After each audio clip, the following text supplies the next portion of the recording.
మామ, మీరు బతికుంటే మాత్రం ఖచ్చితంగా ఒక్కసారైనా అహోబిలం రావాలి మామ.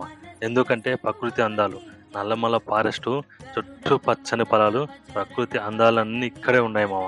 ఒక్కసారైనా ఇక్కడికి వస్తే మళ్ళీ మళ్ళీ రావాలనిపిస్తుంది. ఇది నంద్యాల నుండి 60 కిలోమీటర్ల దూరం, ఆళ్ళగడ్డ నుంచి 25 కిలోమీటర్ల దూరం మాత్రమే ఉంది మామ.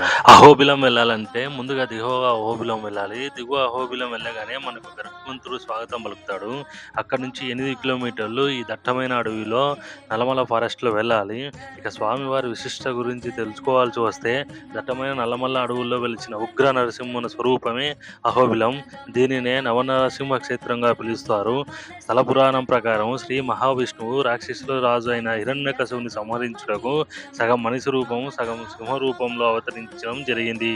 హిరణ్యకశిపుని సంహరించిన తర్వాత స్వామివారు వీరత్వాన్ని చూసిన దేవతలు స్వామివారిని కీర్తిస్తూ అహోబిలం, అహోవీర్యం, అహోశౌర్యం, అహోబల బలం, నారాయణ అని స్వామివారిని కీర్తించడం వలన ఇక్కడ ఈ పుణ్యక్షేత్రానికి అహోబిలం అని పేరు రావడం ఒక కారణం అయితే, హిరణ్యకశిపుని స్వామివారు సంహరించిన తర్వాత స్వామివారి ఉగ్ర రూపంలో ఉన్న స్వామివారిని శాంతింపజేయుటకు భక్త ప్రహ్లాదులు తపస్సు చేయగా స్వామివారు శాంతించి ఇక్కడే స్వయంభుగా బిలము రూపంలో అవతరించడం వలన ఈ రెండు కారణాల వల్ల ఈ ప్రదేశానికి అహోబిలం అని పేరు రావడం జరిగింది.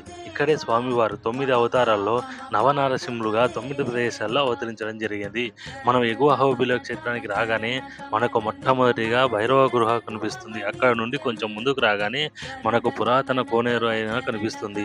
ఆ కోనేరు నుంచి కొంచెం ముందుకు రాగానే మనకు మెట్ల దారి అయితే కనిపిస్తుంది. ఈ మెట్ల వెంట ఒక 50 మెట్లు ఎక్కగానే స్వామివారి గోపురం మండపం కనిపిస్తుంది. ఇక్కడే మనకు అహోబిల లక్ష్మీ నరసింహస్వామి దర్శనమిస్తాడు.